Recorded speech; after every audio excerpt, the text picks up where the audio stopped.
14 ദിവസം കഴിഞ്ഞു. ഒക്ടോബർ 1 കഴിഞ്ഞു. വീണ്ടും നിരാശയിലേക്ക് പോയി. പക്ഷെ പ്രാർത്ഥനയിൽ മുറുകെ പിടിച്ചിരുന്നു. പ്രാർത്ഥനയോട് തന്നെ മുന്നോട്ട് പോയി. 14-ാം തീയതി ഡിസ്പാച്ച് മെയിൽ വന്നു. അങ്ങനെ 16-ാം തീയതി എനിക്ക് വിസ സ്റ്റാമ്പ് ചെയ്ത് കിട്ടി.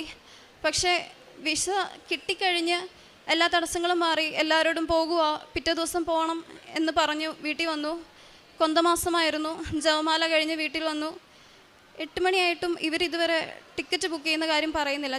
ചെയ്യാമെന്ന് പറയുന്നു. ഇതുവരെ ഒന്നും ചെയ്തില്ല. 8 മണിയായപ്പോൾ എനിക്കൊരു മെസ്സേജ് വന്നു, ജർമ്മനിക്ക് അനുവിനെ കയറ്റത്തില്ല എന്ന് പറഞ്ഞു.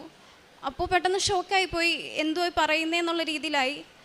ഭയങ്കര പേടിയായി. എങ്ങനെ ഇത് വീട്ടിൽ പറയും? എല്ലാവരോടും പറഞ്ഞു പോകുക, എല്ലാവരും സന്തോഷത്തോടെ ഇരിക്കുവാണ്, ഇവരോട് ഇതെങ്ങനെ പറയുമെന്ന് വിചാരിച്ചു. അങ്ങനെ ഈ കാര്യം ഞാൻ വീട്ടിൽ പറഞ്ഞു. എല്ലാവരും വളരെയധികം സങ്കടത്തിലായി.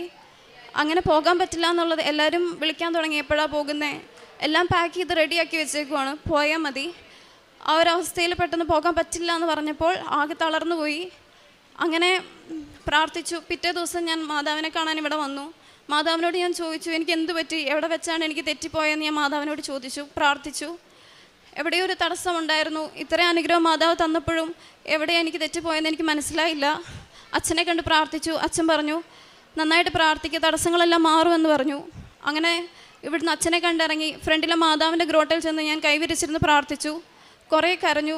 അപ്പോൾ ഇവിടെ സേവനം ചെയ്യുന്ന ഒരു പ്രേക്ഷിത പ്രവർത്തകൻ എൻ്റെ അടുത്ത് വന്നു, എന്നെ ആശ്വസിപ്പിച്ചു. എൻ്റെ കാര്യങ്ങളെല്ലാം ചോദിച്ചു, എന്ത് പ്രശ്നം, എനിക്ക് കിട്ടിയ അനുഗ്രഹങ്ങളൊക്കെ ഞാൻ പറഞ്ഞു.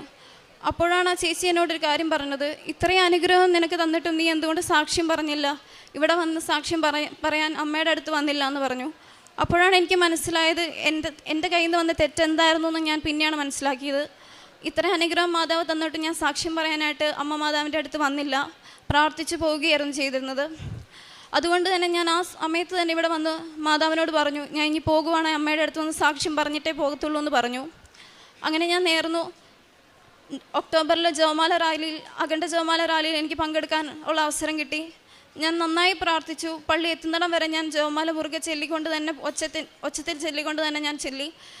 അങ്ങനെ ഞാൻ പ്രാർത്ഥിച്ചു. ഡിസംബർ 23-ന് വീണ്ടും ഉടമ്പടി പുതുക്കി.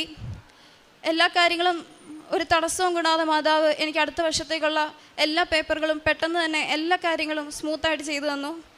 ജനുവരി ആയപ്പോഴേക്ക് എൻ്റെ കംപ്ലീറ്റ് പേപ്പർ വർക്കുകളും തീർന്നു. ഇനി ഒരു തടസ്സവും കൂടാണ്ട് എനിക്ക് പോകാമെന്നവർ പറഞ്ഞു. അങ്ങനെ ഞാൻ മാർച്ചിലേക്ക് പോകാനായിട്ട് തയ്യാറെടുക്കുകയാണ്. കഴിഞ്ഞ പ്രാവശ്യം എനിക്ക് ക്ലാസ്സിൽ കയറാൻ താമസിച്ച് പോയപ്പോൾ പോകാൻ പറ്റിയില്ല. പക്ഷേ ഇപ്രാവശ്യം എനിക്ക് മാതാവിൻ്റെ അനുഗ്രഹത്താൽ 1 മാസം മുന്നേ എനിക്ക് ക്ലാസ്സിൽ കയറാൻ പറ്റി. 1 മാസം മുന്നേ എനിക്ക് അവിടെ ചെല്ലാൻ പറ്റി. ചെല്ലാനുള്ള ഒരു അവസരം അവർ തന്നു. അങ്ങനെ മാർച്ച് 1-ാം